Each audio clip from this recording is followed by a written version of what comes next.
Bismillahirrahmanirrahim. Assalamu alaikum. As we know, just want to share and look at something international. In the early days of the transition under leadership of Imam W.D. Muhammad from the Nation of Islam into the universal teachings of Islam, Imam Muhammad had a relationship and established an even stronger relationship when he became the leader with Saudi Arabia, of course, the custodians of the two sacred masjid built by Ibrahim in Mecca and the Muhammad the Prophet's masjid in Medina. So we just want to just quickly look at some things that happened. As you can see here, this is November 13th, actually my birthday, 1987, when this appeared on the Muslim Journal, when the Crown Prince came to the United States.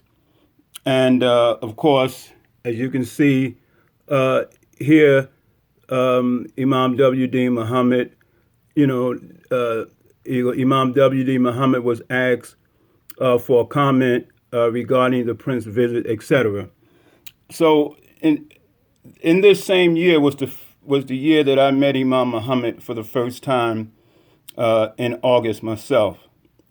So what happened after that, I continued my work and I received a request. This is the original letter. I'm just trying to tie this into to our history. From Saudi Arabia myself. Of course, I let Imam Muhammad know because this was a year later after I met him. So we had established that relationship. And here, the letter here, as you can see, was King Faisal Center for Research and Islamic Studies. As you can see, it was my company, El-Amin Productions. And what they were requesting was what I had met Imam Muhammad about, the first Muslim Mason dialogue, etc., some of my material, and one of my early books, Al-Islam, Christianity, and Freemasonry. So this took things, or it was going on international. The work was going on international. And, Muslim Journal is an international newspaper. Of course, now the circulation isn't what it used to be, but it really doesn't matter even if you advertise. If a person doesn't want your product or is not interested in what you're saying, it doesn't matter. But it's important if you can reach the large audience. So I'm just showing this here. Also, this was 1988. I think they had 87, but they corrected it. 88. I think I was about 28 or 29. But the show in succinct with Imam Muhammad, our work was going international. And again, all my work is definitely dawah and spreading the concepts and ideals of Imam Muhammad. And as you can see, the Muslim Masonic dialogue, the Masonic symbolism, etc., Christian, Masonic, Egyptian connection, and the book. But this is what was going on at that time in the 80s. And as I said, I met Imam Muhammad in 1987, and just kept doing the work from that point on. But my focus here is how the community was growing and expanding and building relationships locally and international. And I thank Allah for Imam Muhammad and thank Allah for allowing our community to grow. And as you know, it went from the Nation of Islam to what the Imam named it, World Community of Islam in the West.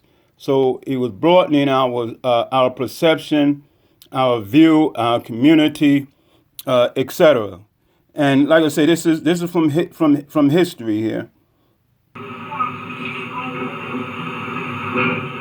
That I met Imam Muhammad when I was in my 20s in August 1987 in Hattiesburg, Mississippi, on our property we call New Medina. I used to write him letters on little yellow sheets of paper when I was young, seeking advice about a subject that I became interested in from my experience in the Nation of Islam. When I finally had a chance to meet him, our spirits connected, and it has been that way for 17 years. And I don't intend to let anyone break that connection. But brother Imam, I just like to thank you for the opportunity and thank you for the time and pray Allah to bless you with success and good health and bless you with great understanding. I know you have great understanding and I'm just overwhelmed, but from my heart I really want to try to make a contribution to the advancement of Islam, and I really want to do my best. And I appreciate any advice. I know you said very sensitive. Yes, it is. There's my desire to have this opportunity to meet you in person. Okay. And as I said, and bless you with great understanding. I know you have great understanding, and I'm just overwhelmed. But from my heart, I really want to try to make a contribution to the advancement of Islam, and I really want to do my best. And I appreciate any advice. I know you said very sensitive. yes, it is. There's my desire to have this opportunity to meet you in person. Okay. And as I said, the presentation that you made, in my opinion, is very, very impressive. And I do believe that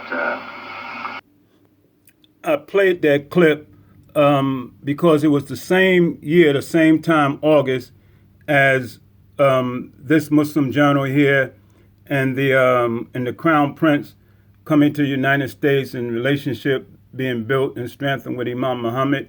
And when Imam Muhammad and I met, it was concerning the same subject that was being requested from Saudi Arabia for the dialogue that we had and that appeared on the front page of the Muslim Journal, etc. As you see, this Muslim Journal here was May 27th, and we had the dialogue, and this is when Imam Muhammad and I met, and he said he was very impressed with the dialogue, etc., and our relationship continued to build. Now, my focus in doing this here is really, and I'm getting to, is international work, and in particular in this case, maybe we'll say Saudi Arabia, now in a historic context, okay, because we know things have changed, etc. Now I'm sure some of you remember this book here and may still have it, The Teachings of W.D. Muhammad, Book 1. And I think this either was published either in 75 or 76. But I'm going to show you something inside that's tied in with what I'm saying. Now here's where I'm focusing. See, remember in the transition and in this book, it's showing the universal nation of Islam, right? African Americans, those of us that was in the nation reaching across the globe, to our brothers in the East, if you want to say, the Middle East and anywhere else. The lost found nation of Islam in the West. But then as the Imam changes was coming, called the world community of Islam in the West, and continued to broaden and bring us into the universal teachings of Islam. Very powerful. So that's what we're kind of showing here. So when I show anything with Saudi Arabia, it's really more about the international and the building, and even for myself at a young age, doing what I was doing, and then to receive a request. Of course, I let Imam Muhammad know, and our work continued to grow as well. Now, this letter here, as we can see, was 1988 from Saudi Arabia, and you can see it's El-Amin Productions. Well, also going on in that time period, 1989, I don't recall what I had sent to the Imam, but this received a letter. And like I say, most of ours was direct communication, unplanned. A few letters, I did most of the writing, and some phone calls. But here, a letter from Imam Muhammad A brief letter. Like I said, I don't recall what he was responding to, but as you can see, with Allah's name, the Beneficent, the Merciful, Mustafa El-Amin, El-Amin Productions, April 19th, 1989. Dear Mustafa, dear Mr. El-Amin, thank you for your kind and thoughtful message. I don't recall what it was. I will keep this information in case your assistance is needed in the future. Probably me offering to help with something. And as you can see, his signature there, and you can see from WD, from Wallace D. Muhammad in Calumet City, that's where he actually lived, and I was under El-Amin Production, my business at that time. But again, we just moving to show some international things. I'm just doing some other things. I usually take the scenic route, even when I'm driving, to get to where I'm going. Okay, yeah, so in later years, I just showed you 87, 88, 89, the letter. Now here in later years is more, here February 1991, Imam Muhammad in Saudi Arabia. And like I say, this is history, documenting, preserving, sharing our history, right? Purpose for the visit of Imam W.D. Muhammad. That's why I thank Allah for our paper, the Muslim Journal, and we should always try to support it in the best way that we can because it preserves our history, but also keeps us connected. Okay? Now, here as a student of Imam Muhammad and trying to stay in succinct and help the community as much as we can, I have to say, too, most certainly I kept the Imam informed, and myself as a young man, getting a request from Saudi Arabia and other places, made you feel you was really helping and doing what you had to do. But we also want to understand this was representing growth for our community. And coming out of the narrow teachings of the Nation of Islam, we had to broaden. We had to spread our wings. And that's what Imam Muhammad was doing. I actually remember speaking to him in California about something. About something that I was doing, and he mentioned Saudi Arabia and how they thought it. So he said he'd support me indirectly because he was building a relationship with Saudi. We'll talk about that later. Now, here's something interesting in each one of these papers here that I'm showing you. That's why I was supporting the Muslim Journal and doing what we could and supporting our community. Do you know on each one of these, look what's there. On this one here, on the back. This is 1991. I didn't know I ran these many ads, but it wasn't free. And look what we had here on this ad here for February 8th, 1991. Say He Allah, God the one and only, Allah the eternal, absolute, from Ikhlas, right? He begets not, nor is he begotten, and there is none like unto him. Surah 112. And full-page ad. And that's supporting Muslim Journal because these full-page ads cost $1,170. Maybe you get a 10% discount. So all these ads you saw, I'm going to add them all up together over the years, and it probably come to $100,000. And you can see, and this is on the back of that, with the Imam and dealing with Saudi Arabia, etc. Very interesting. Watch the next one. And trust in Allah, and some things you do yourself, and other things you can just see they were beyond you, and they were just meant to happen, and you just thank Allah for being a part of good work. Now you see this here, what's on the back of this, excuse me. On the back of that one. What's the date? September 14, 1990. What's going on?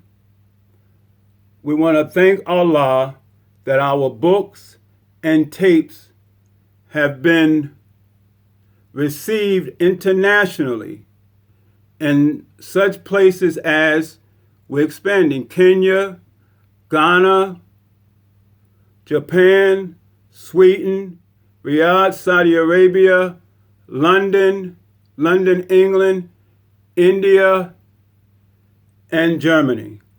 So this is our work at that time.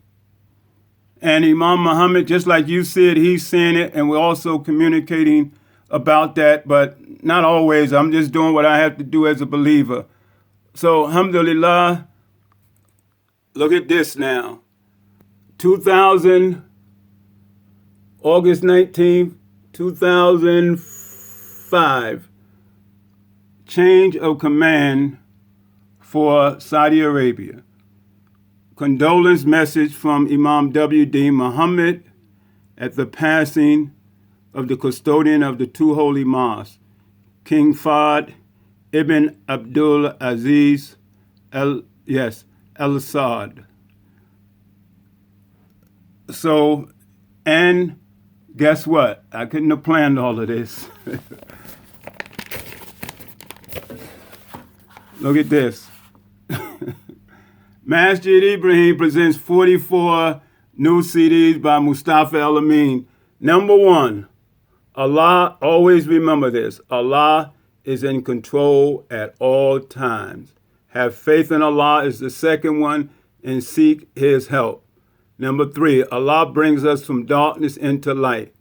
If Allah is with you, no one can be against you. So, alhamdulillah, now what we want to show something with Imam Muhammad being interviewed in Saudi Arabia. So keep doing the work you do. Sometimes you may not even realize how big and significant and broad the work that you're doing. So alhamdulillah, just to remind you, just show you some of the international work, and there's much more to go with this here.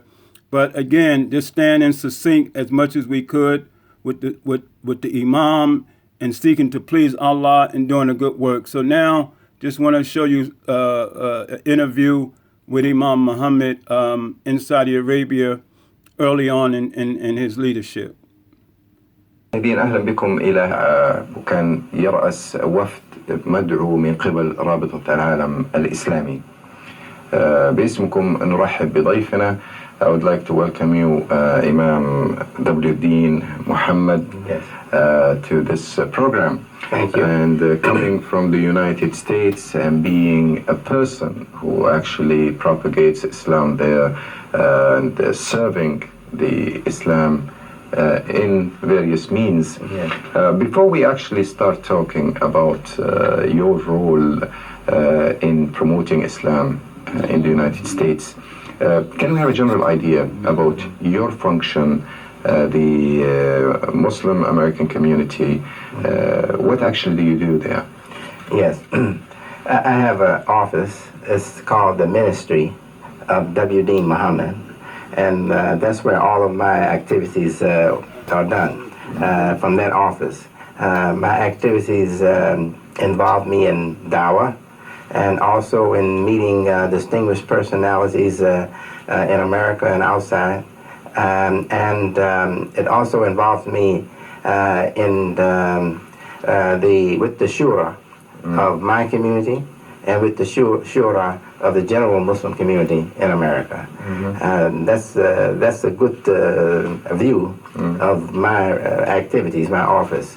However, I also have what I call the book production and cassette audio tape production program that I'm responsible for also. This is my private effort to contribute to the dawah. Now you said that you also cooperate with the Shura. Is there any type of high Muslim authority that the Muslim community in the United States, for example, do refer to in matters of Sharia or fiqh or any other legislative matters of Islam? Yes, in America, as you know, Muslims are coming from different countries, different nationalities, and different cultures, ethnic backgrounds. So we feel that there should be a shura council for all Muslims in America. We made an effort. We have my community also joined with, it's, I would say, the general community, but if you know of an organization by the name of Islamic Society of North America, that's a big effort in America. I'm also a member with them. So with that big organization representation and my representation from my community, and also there's an imam called Jamil, Jamil El-Amin in Atlanta, Georgia. We also have him, and then there's ICNA. ICNA is Islamic Circle of North America. So we all join to form a shura. The shura is a representative shura, really. Really, we hope that the real business or the real work will be done by people in the general, by masjids and imams in the general community of America. And we hope that they will send up to us their message, their concerns, and their feelings, so we can discuss them and then put them back out to the community. Yes. Well, it seems that the knowledge of Islam there's a tremendous improvement in the United States. Yes, over the last 10 years. Over the last 10 years. Especially, yeah. After all these years, and after having so many groups and communities of Islamic communities in the States, was there any effort to have a one big community, and then representative from this community will be, for example, in Chicago, Illinois, or in New York, or Washington, whatever? Yeah. Have you ever thought of such an idea? Yes. Actually, my past is just that situation. We were in a community under the old incorrect ideas, and it had one leader representing everybody. And when we joined the Ummah of the Muslims, there was some who thought we still should have one leader speaking for everybody. But in my opinion, this is not good for us in America yet. I think we should have a select group of the best leaders, ulama, represent the leadership in America. Well, that's quite interesting. Now, let's come and talk about your activities. Is it directed to a certain group of people? I mean, for example, to Christians, Jewish, or is it just to correct the understanding of some of the Muslims in the States? Yes. Because of the circumstances for us in the States, our residents, we live very much separate from each other.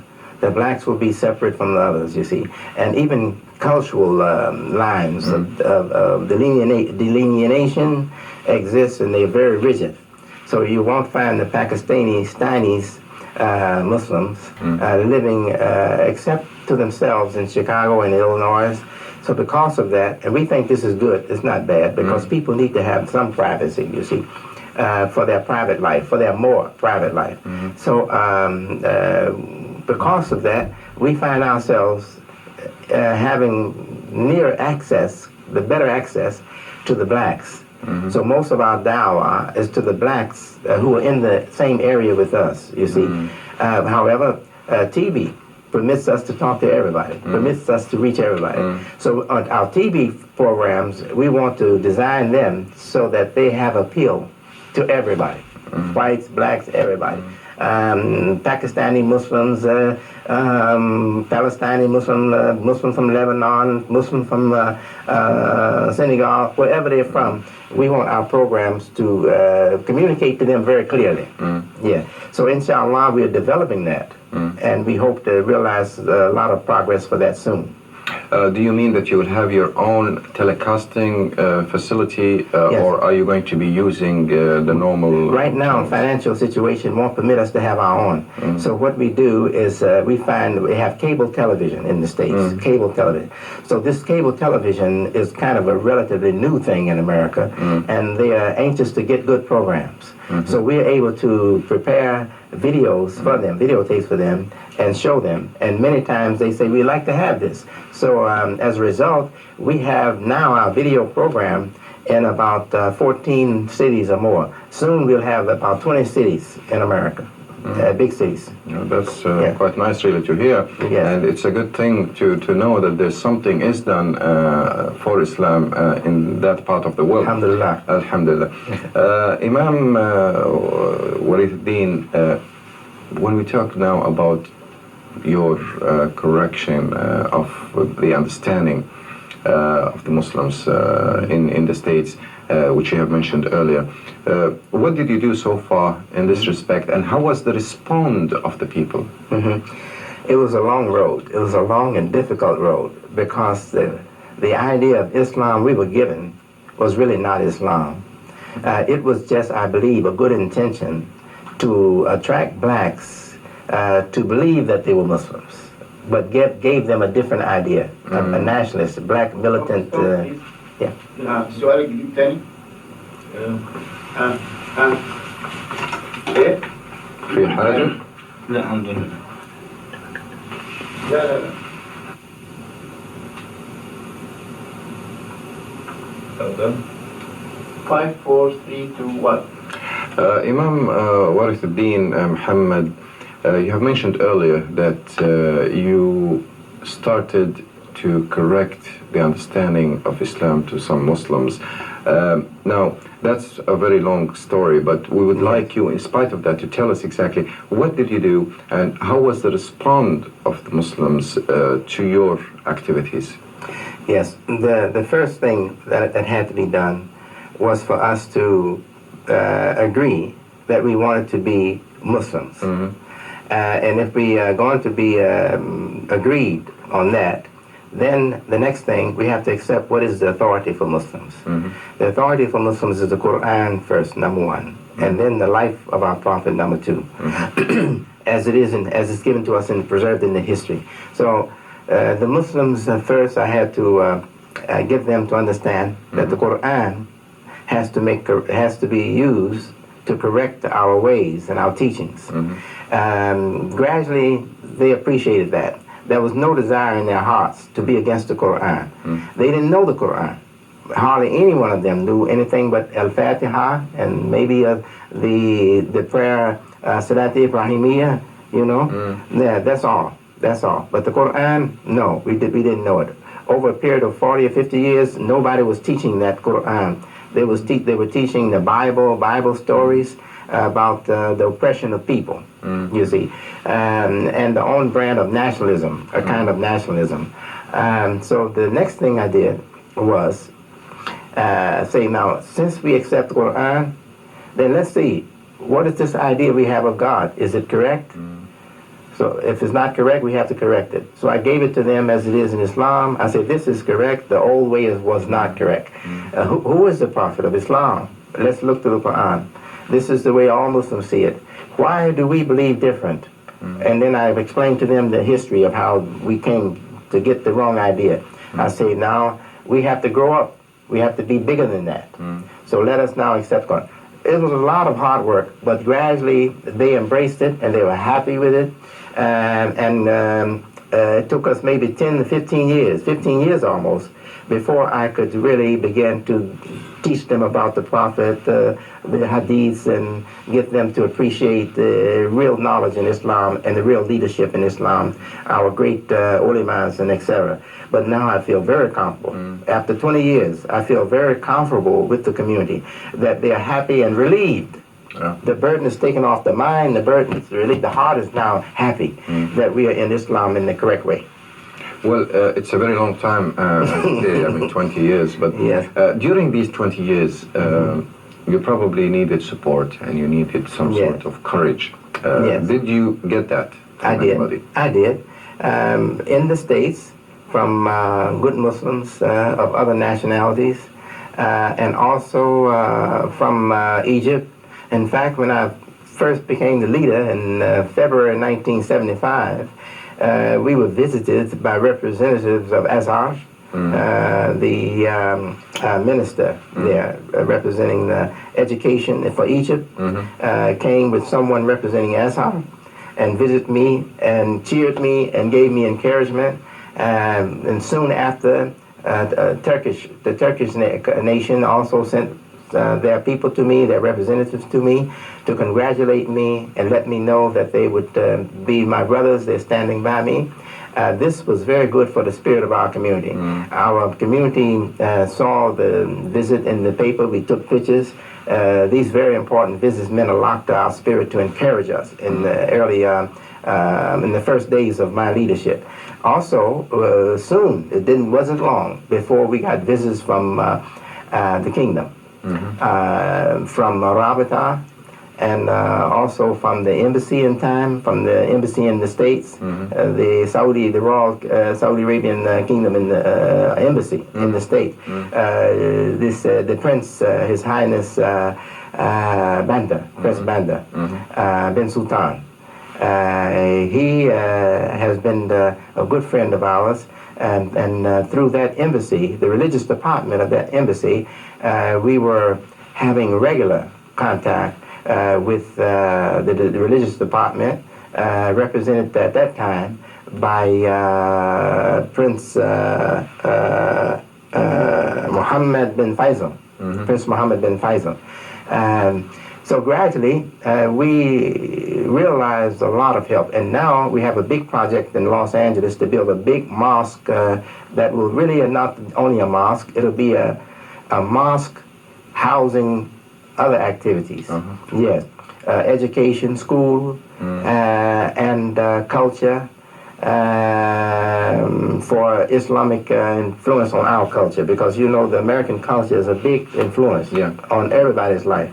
So we are trying to develop some knowledge of the Islamic culture so we can have protection for our own life, you know, inshallah. So we're doing a lot of things, and we're getting a lot of help, but still we need much more help. Well, that's for sure. It's not an easy job. No, it's very difficult. In promoting Islam in that part of the world.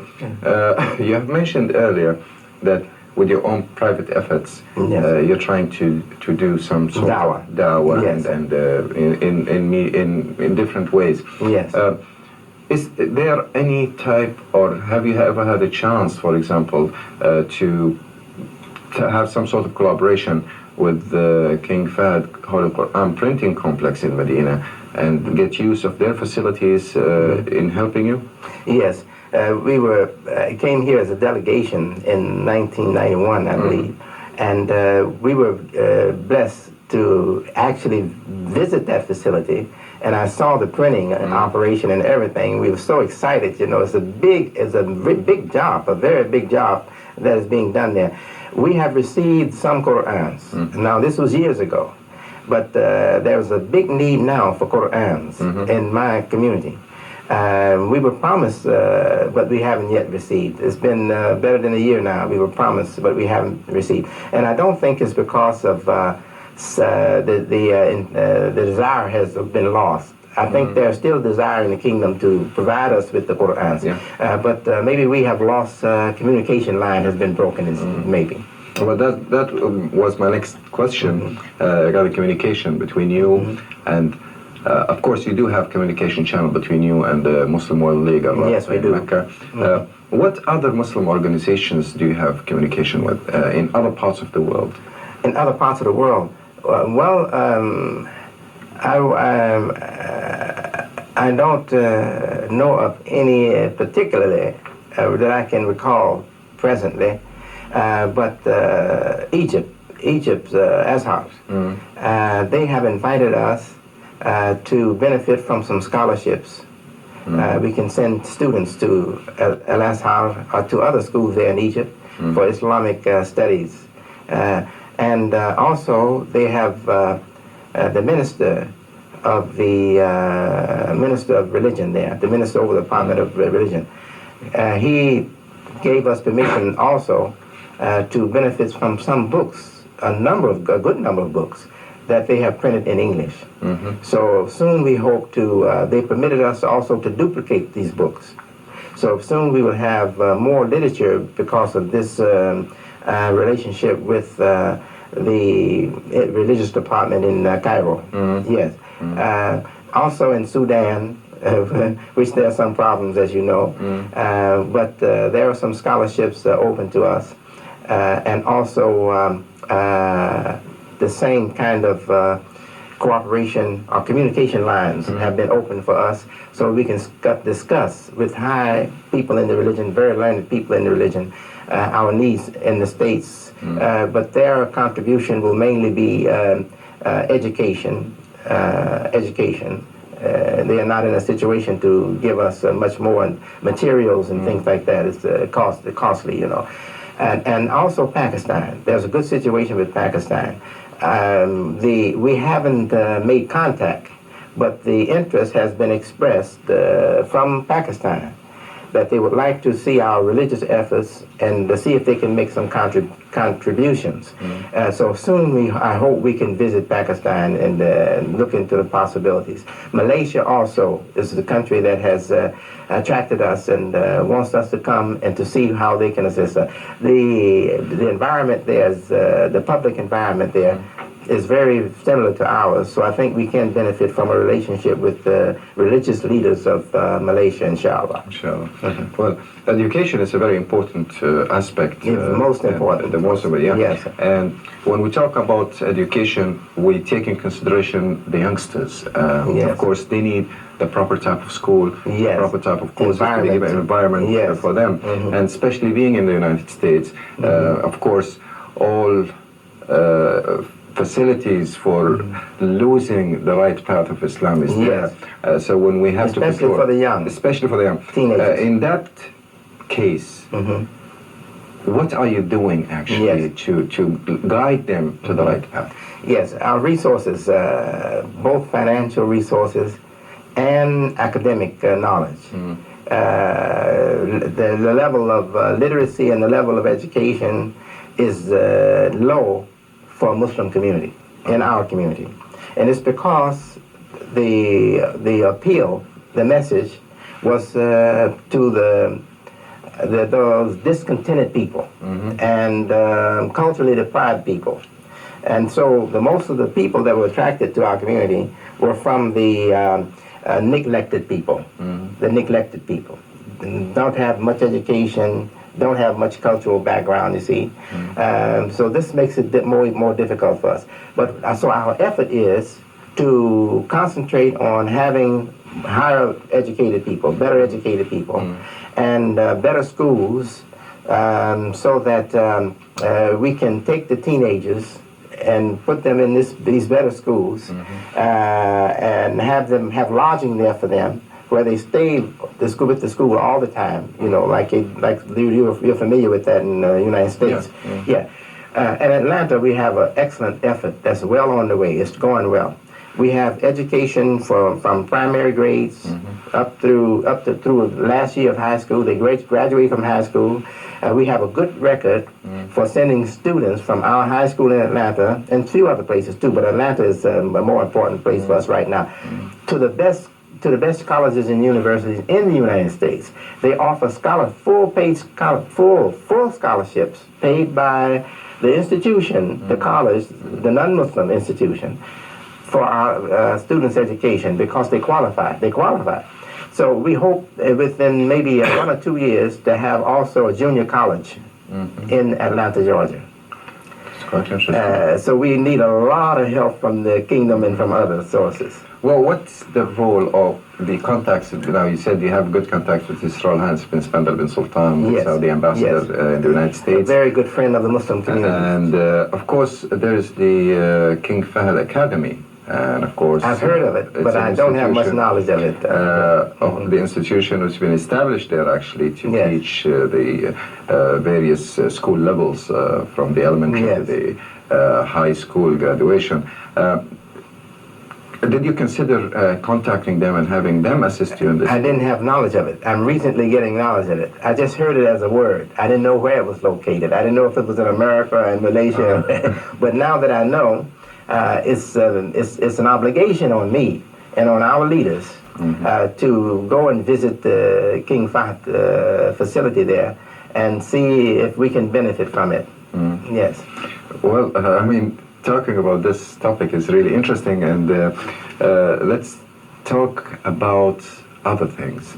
For example, in your experience, now when we talk about the Muslim community in the United States, what impacts or what can we do actually to even correct the knowledge or the Islamic knowledge amongst Arab Muslims in the States? Have you tried to enter that particular sector? Yes, without even, I would say, personal effort. The opportunity has been given to me, from Muslims in Pakistani community, Indian community, and African community. And I have been invited to sit among them and to discuss problems for the religion. And I think the situation is good. Inshallah, in the future, you're going to see more corrections for the religion in the United States, not just for my community, but for other communities too, because we are agreeing that ignorance have come into our communities, and we need to re-educate ourselves. Your contacts with the Muslim World League, and I don't know if you have any also contacts with the IDB, the Islamic Development Bank, but let's take the Muslim World League, the type of cooperation and the support you're getting from them. Yes. Well, in the States, for some reason, the offices of the Muslim World League have not been able to get the results that they want. We're looking into the problem. We have been invited by the office in New York to come there and seek some assistance. So inshallah, we'll be, I don't know if you know Dr. Assad. Dr. Assad, he's been with the office in New York for a long time. Yes. So I know him. He's my friend. He's Palestinian, Palestinian Muslim, and very strong for the faith. A strong heart and educated, well educated. So inshallah, we will be discussing how we can get some benefit from the efforts of Rabita in the United States, and also give some support ourselves to the efforts of Rabita in the United States, inshallah. Let's go back to the American community in general. I mean, we're not talking about the Muslims, but we're talking about others. Of course, a lot of people, non-Muslims, do have a wrong idea about Islam, about the acts of Islam, and they really know nothing. I mean, except what they hear or what they see with the information which misleads them to the conclusion. But what is your role in rectifying such misunderstanding? Yes, one approach is, in my opinion, and to me is the first approach, is to present the best image of Islam myself in the media, whenever there's an opportunity to be viewed by the newspapers or the magazines, etc., and on television, on radio, to make a hard effort to present Islam and myself and my community in the correct way. That's one. To show the similarities for Islamic faith, not Aqidah, not the Arkan of Islam, but for the beliefs, the faith in God, belief in God's angel, etc. These things the Christians believe too, you know, but they have their perception, different maybe. But we want them to know that we share similar beliefs, and so for that reason, we have similar sensitivities. We see humanity grow, and we want to check the beast in man We want to check the vulgar nature and have the nature for God. So we tell them this so they'll know that we are kind of, I would say, partners on the battlefield for righteousness and humanity. I think that's the excellent approach in America, to open up the way for more Islamic dawah. The other effort is to concentrate on making our own Islamic life and community strong by contributing firstly to our school educational efforts and secondly to the dawah efforts. And at the same time, it is most necessary for us to recognize that God wants us to be successful also in the world. God doesn't want us poor and dependent on non-Muslims. Exactly. So I encourage the Muslims to have this industry in them, this dignity in them, and the businessmen are responsible for that. They should be helping our community get more dignity. Sure. Yes. When we talk about the practices of Islam and the rituals of the Muslims, let's say fasting and praying 5 times and so on, how do they acquaint themselves with the working environment in the States? How do they face any problems with non-Muslims in order to practice their rituals? Yes, and this is a problem that needs all of our cooperation in America. Blacks can't work by ourselves because it's the whole of America. So we are working with other nationalities of Muslims in America to get the school system and the government and the business establishment to recognize Islam and Islamic holidays and Islamic life, how it's regulated, so that they will accommodate us, inshallah, so we can make our prayers and have our holidays without being penalized. You know, the job saying, no, you can't be paid, you took off, or losing the job because you took off, and you know. So this is a difficulty for us in America, but it's not a difficulty that I think should frighten us. We can overcome it. We can overcome it. Well, as Muslims, I mean, in